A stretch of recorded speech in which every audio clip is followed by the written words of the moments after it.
His real message is, if we want to, we'll be all right. So, let me tell you about some things that are going on in the world that'll add some perspective to our individual tough times that we're going through. And maybe when we come out of it, we might just learn that we're luckier than we think we are.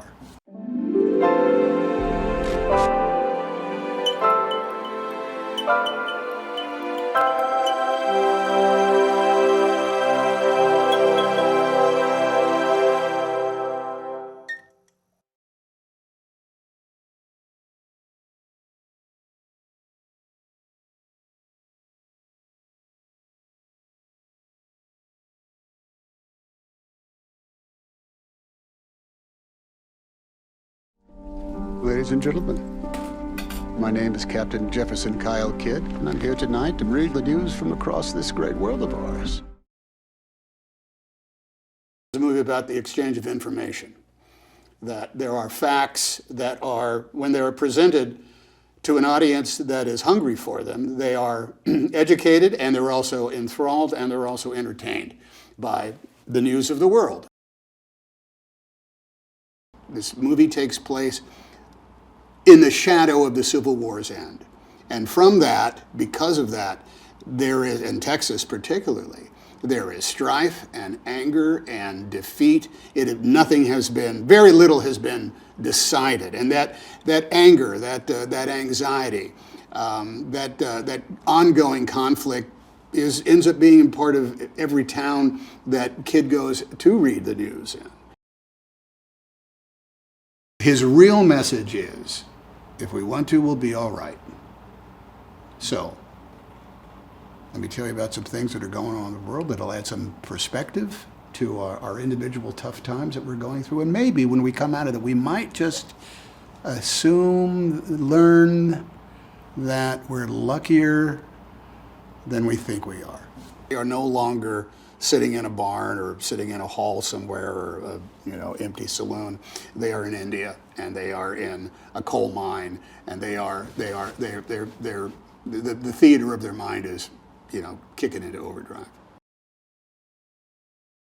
He became this thing that gave him a purpose. He got up, he collected the stories, he picked what's one word out, he put up his posters, he delivered a reading, and then he moved on to the next town. Thank God he had that. Along comes this kidnappee that has been taken by the government authorities because she's white and she lived with a Kiowa. They figured out who she was and where she came from, and they are going to return her to her family. She has no idea who her family is. Kidd is returning her to a family because there's no substitute for that family, and she has one. God bless her lucky soul. I cannot stress enough the incredible power of young Helena. Those scenes with the two of us, those crackled. They were ridiculous fun in order to shoot. It shows up on screen. It shows up in small little moments, because that girl threw me curveballs again and again and again. And she wasn't doing it to throw me curveballs. She was just being her. When we shot the scenes with the actual Kiowa, and they had come down from Oklahoma and their environs, I just had to say, thank you for having enough faith in us to come down and be part of it, because there's an imprimatur from the tribe that is important to have. You learn something by hearing a story, by seeing it, and I don't think there's a pursuit that is more noble than being a storyteller when you are trying to hit the marks and tell the truth, as Spencer Tracy wants to say. There is a truth to be had there, and you know it, and the audience does too. To work with somebody again, and particularly if you have like an extraordinary emotional experience, like I had on Captain Phillips, means you don't have to get to know each other. You don't have to spend any time pussyfooting around. You don't have to say, "So, what's your favorite football club?" We knew all of that stuff. So the shorthand that we would have at the very beginning of the day could be all that was necessary between us, because he would turn me loose, because I was working on behavior and procedure. And at the same time, it completely opens for that opportunity to sit and talk about something that you're both trying to feel. Stop! Stop! I'm not gonna hurt you! She seems very like a willing, strong girl and a headstrong girl, even though she's like in a hard and difficult situation. I see a little bit myself in her, because I'm also pretty self-confident and like to do things by myself. She raised up by the Kiowas, and she forgot that she has like German parents and is actually a German girl, and she sees herself like a Kiowa. When I first came here to America, I directly started with Kiowa lessons, and I started to learn something about the tradition, about how they live. I also never been to America. I just heard a bit about this country, and that's very beautiful, about the West, the Western, and the horses, and that I should go here. So yeah, it's still unbelievable to be here, and I'm really excited and I like it. He's such a nice guy, and so we talked pretty much about our character. And before the scenes, we have one very long scene. We talked about the Kiowa, what I knew, what he knew. And yeah, I'm very happy to be here and that I can shoot here together and with Tom here in America. Paul is very patient, and he's always positive, and he always has a smile, and when he comes in the morning, he always gives me a hug and asks how I am. And so yeah, he's such a nice guy. And so he's very like, he has like the feeling you can never do something wrong. You can just do it on another way. So he's very softly and very nice in his directions, and he's open for new ideas. Her mother, father, and sister were, well, they passed.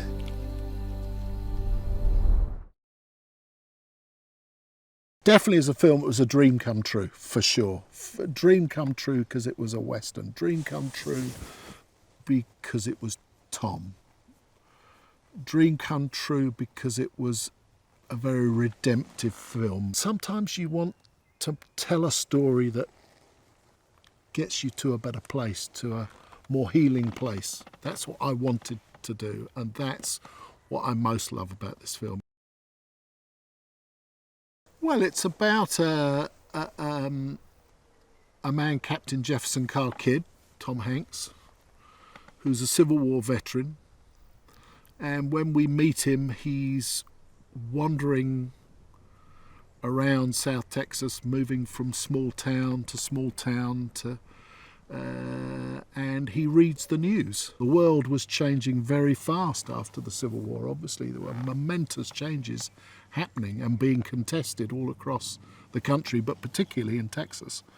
And so he is providing a news service. He's bringing the news to these remote communities.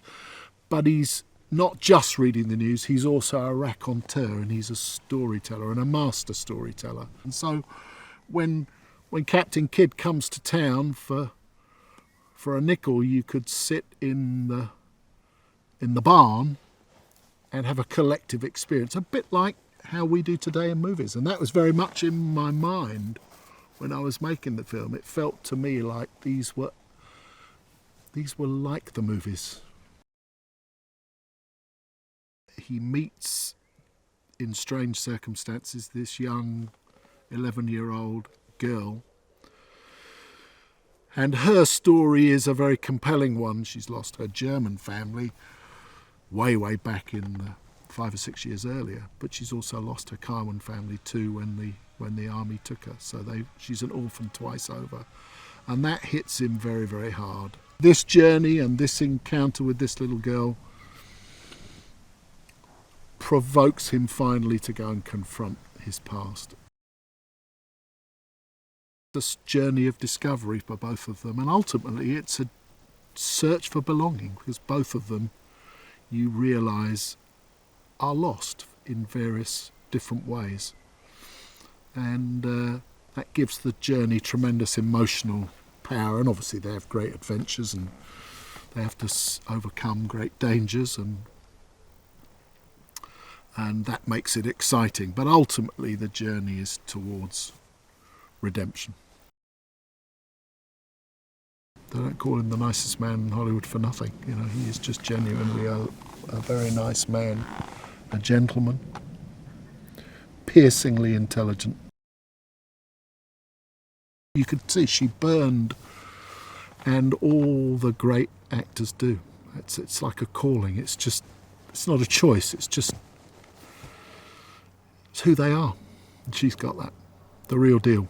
She was so unbelievably confident. The really strange thing was, after about 2 days, I forgot that she was the age she was. She was just, to me, a fantastically natural, gifted actor. And you're right in those landscapes that John Ford shot on, and every other director who made a Western. So you feel you're clambering up on the shoulders of giants, and there's a sort of boyish adventure to it. I loved it. I absolutely loved it. It also has all the great things that you want in a Western. Yeah, it has a shootout, which I loved. Had a draw, which I absolutely loved. It had a wagon chase and horses, and it had all the sort of things that I remember from my childhood when I grew up on those movies. Well, they were fantastically supportive in making this film, and probably the memories I should treasure most are the times when we were filming with them, and they came on set, and they remember that day they wanted to sing us a beautiful song, and that was just incredibly moving. She needs to laugh and dream. She needs new memories. Movie's about trying to find your home. Where is it? In times and after times of war and disease and things that we're now living through in our lifetimes. It's where is that grounded place? Where's that bearing? Where's that compass point? What is home to you now? And people go through loss, tragedies, and then it's all about picking yourself up and building home. The luckiest moment on this show was when Paul Greengrass signed on. That said something different. It said we were going to be able to go deep, we were going to be able to throw far, and that we'd have, more of the things that attracted us to the movie, to the idea of the movie, brought out from this particular director. He really is an amazing person. He wrote the last draft on the picture, and I think really brought out the heart and soul in it. Well, for this movie, it was actually an advantage she wasn't fluent in English. And it really made it so she was believable as being this girl who has spent last several years with an Indian tribe. She learned the Kiowa language. She could sing the songs that we had found historically were correct, and she really was quite a find for us. I really would be afraid to think of what the movie would be without her. He's always perfect, dude. You know, it's like, yeah, sure. You know, I mean, it's any of that. You know, just Tom always brings joy to any place he is, including the set. And no matter how much it was raining, or we were up to our knees in mud and wind and dust, he always brings a smile. Captain, you, Johanna.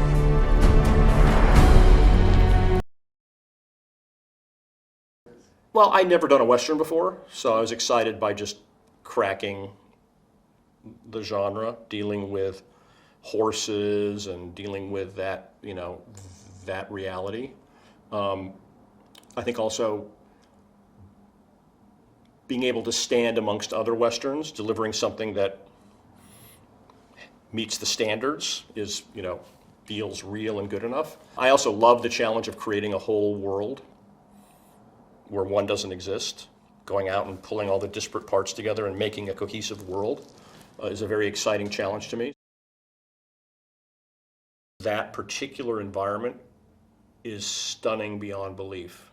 And the scene, that simple scene of him and her on the wagon in that big place, there was something remarkable, the simplicity of them in the middle of this big, big, big space, and just that scene. And I'm like, wow, this is a cool thing we get to do. Yeah, that feeling of, that was a great feeling. The magic of the two of them together, that's what they do. And they're in a whole other world doing their thing. It's pretty remarkable. There's a horse. Horse. Captain. The stories he chooses to tell, I think, reflects a lot about his character, what interests him, and also what he feels is going to interest the particular audience he's talking to. Captain Kidd, having traveled through Texas, basically since the end of the Civil War, was, could feel and experience the humiliation that the Texans felt having lost the war. Basically, they're both alone, and they have these, these pasts, that are very tortured, and which I think neither one of them thinks they'll ever be able to let go of. What's so satisfying is that it's an intimate story, and it's set against a big landscape and set against a lot of danger.